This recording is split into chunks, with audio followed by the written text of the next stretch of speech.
Hi guys. So generally, when we go to places, especially outside India, we face a lot of questions. So we decided to do a dedicated video where we talk about broad questions about the destination we've been to. This particular episode is for Langkawi. Langkawi is an island within Malaysia. It is very near to the Malaysian peninsula. So Langkawi is visa free for Indians. So to reach Langkawi, you need to first go to Kuala Lumpur, which is the capital of Malaysia. So we have direct flights from India, all the major cities of India to Kuala Lumpur. So from Kuala Lumpur, you have to take a flight to Langkawi.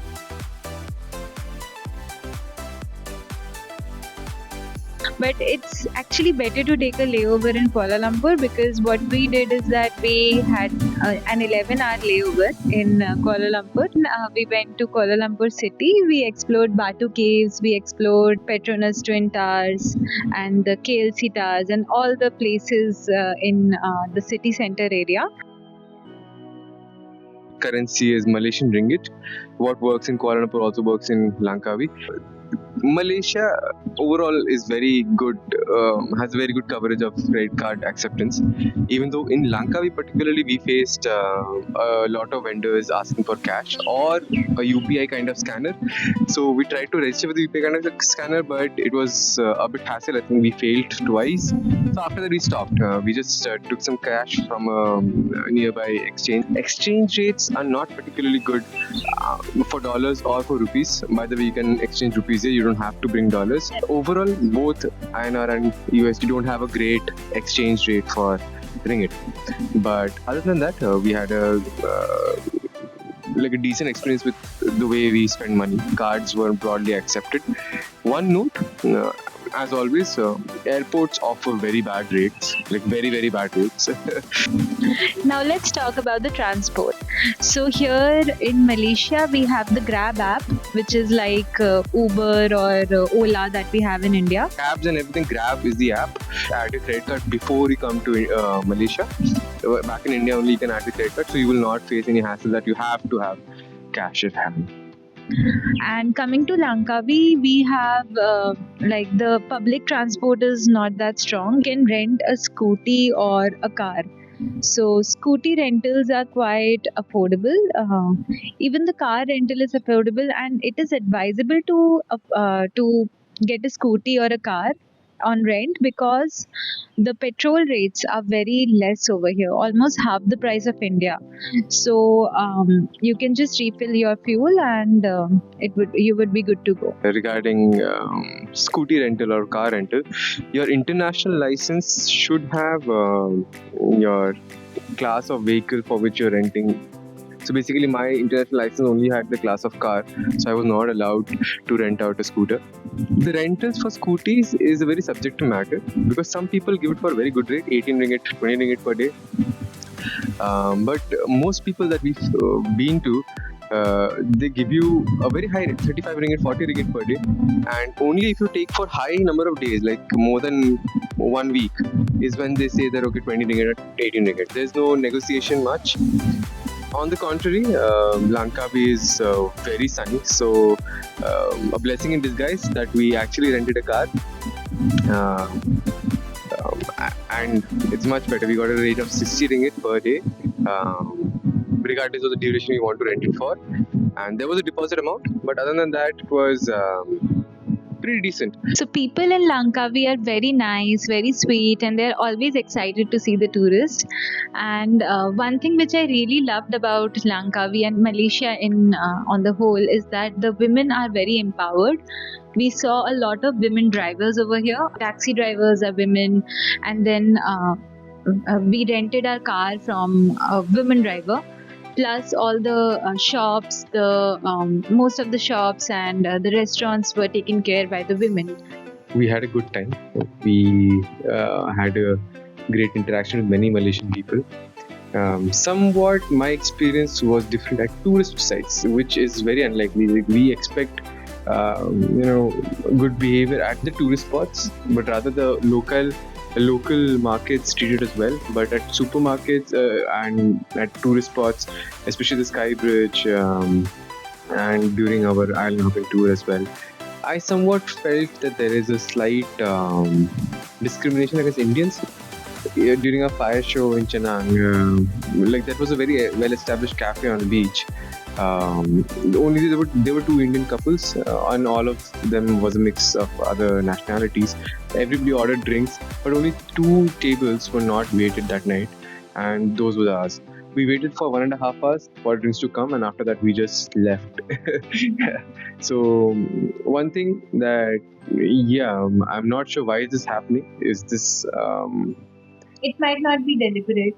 might not be deliberate. I don't want to make a strong comment on that, but that's something we felt. So don't worry about it too much. The crowd still loves tourists. So places to stay in Langkawi. So Langkawi has a wide range of stay, both mid-budget and there are costlier stays as well and budget stays as well. So if you are staying in Langkawi just for a day or two, then prefer to stay near the Chenang area. So Chenang is it's near to the airport, and it is near to all the major tourist locations. So the Sky Bridge, the island hopping tour, the mangrove tour, all these tours are nearby the Chenang area. Plus, the Chenang beach has a lot of good vibes. Like there is this fire show in the night. The Chenang market is very lively, very good.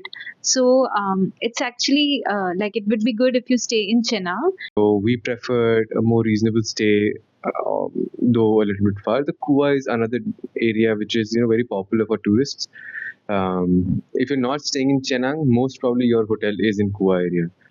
Other than Kua and Chenang, only major resorts are spread out across Langkawi, private beaches, forest stays and all that. You will find that.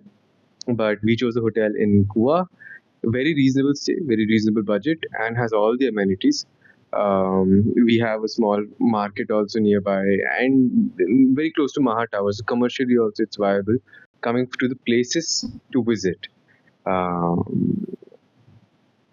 The three primaries, the mangrove tour, the boat, island hopping tour, and the sky bridge are a must. All these three are very nice.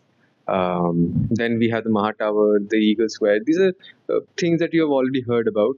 But Langkawi is always hot.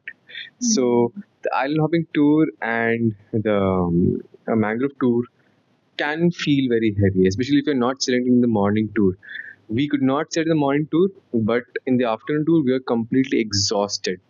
Like it took us a lot of time to recover from that. The heat is like blistering heat. But the sights and everything is beautiful. The organization was great. The planning was great of the tour. All that is fine. But the heat, you have to be careful about the heat. Yeah, so one point is that the Sky Bridge is very, very, very crowded in the touristy hours, and so it is better to visit the Sky Bridge in the early morning, like 8:30 to 11:30. So after that, like when you are you can plan out a day like in the morning you're visiting the Sky Bridge till 11:30 you wrap up and come back to your hotel, and then maybe in the night you can go to the beaches and enjoy the sunset, and in the evening and in the late night you can just enjoy the Chenang beach and the Chenang market, the night markets. There are many night markets all over the island, so you can try those night markets out. In Langkawi, the night market shifts every day. So every day of the week, you'll have one somewhere in Langkawi. So the night we landed, we were fortunate to have it in Kua. Kua is where we stayed. So we're just walking 1.5 kilometers. So yeah, that was our places to visit. If you have more time, then there are very beautiful hidden gems around in Langkawi. So we love the Thyan Ho temple a lot. It's very beautiful and it's a must watch. And then second thing is the Sandy Skulls beach, and also near that beach we also have another beach which is the black sand beach. You can find both white and black sand in that beach, and it is very, very, very beautiful. We'll talk about the budget next. Yeah, so Langkawi is relatively reasonable when it comes to budget. Our flights were pretty cheap. Our flights were 5,000 per person one way, so 20,000 round for both of us. But that does not include the baggage. We just took one extra baggage, so that was 7,000 overall round. So that's 27,000 for your trip overall flight. Cabs are again, like we said, Grab is not affordable when it comes to comparison with India, but overall that's a good way to travel. And we spend around 5,000 over the entire trip. Because Malaysia we did mostly in cab only. Kuala Lumpur we did mostly in cab only. So around 5,000 in the cabs, and then our car rental was 2,000 rupees including petrol for 2 days, and that's more or less the transport costs. Food is again open to interpretation. We generally go for very local places. People who are living in Malay and are Malay. So our expenses were not that high on that front. You can go for juices and everything locally. But if you go for cafes, a typical good meal, like if I have to take the median amount, will be around 20 to 30 ringgit per person per meal. It's a good amount. If you go for local stuff, 10 ringgit is absolutely fantastic. In 10 ringgit, you will be full. I can assure you that. But still, 20 ringgit is a safe number to go by. So per meal, per person, 20 ringgit. That's roughly 400, 500 rupees. Then stays, 2,000 per night. You can get very good accommodations at 2,000 per night. In Chennai, slightly expensive, but still, in a good season, you can find good stays for 2,000 to 6,000. So that covers your accommodation, your food, your travel, and your flights. Now we can discuss about the activity. Klook is the best way to go about it, because here there are chances that people will, quote higher prices. Klook is not the cheapest, but it's still a very good standard to go by. So we booked all of our activities from there. The island hopping tour was 50 ringgit per head, and so 50 ringgit is a good approximation. 50 ringgit per head, then that's roughly 1,000 rupees per head. Then the sky bridge was around 93 ringgit per head. That included the gondola rides and the sky bridge. You can take the Eagle Skywalk also for just 2 or 3 ringgit more per head again. And then the mangrove tour is somewhat around 70 ringgit. We didn't go for it, so we don't know the exact cost, but 70 ringgit is the rough estimate. Maha Tower and Eagle Square are absolutely free to visit. If you have additional time at hand and want to splurge on something very exclusive, I think Langkawi has a very good portfolio of available cruises. You can, from yachts to small boats, unlimited food, drink. It is a good experience. That is also roughly 100 ringgit or 150 ringgit per person, and that's for 6 hours. So that's a very good deal. Nothing to be excited of, actually. I think it was a very misrepresented fact actually about Langkawi. It is definitely duty free, but it is coming from a context of what the average trade prices are. So they are not just having any import duties on the product.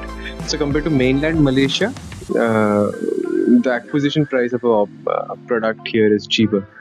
But nevertheless, they're not giving you any discounts. So a good mall in Kuala Lumpur can do a better job. That's my experience. But one particular thing that I'm very excited about, or I'm still excited about, is liquor. Langkawi is full of liquor stores. There are malls dedicated to liquor, and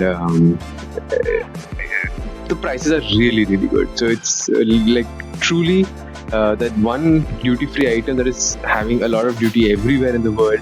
Langkawi delivers the best.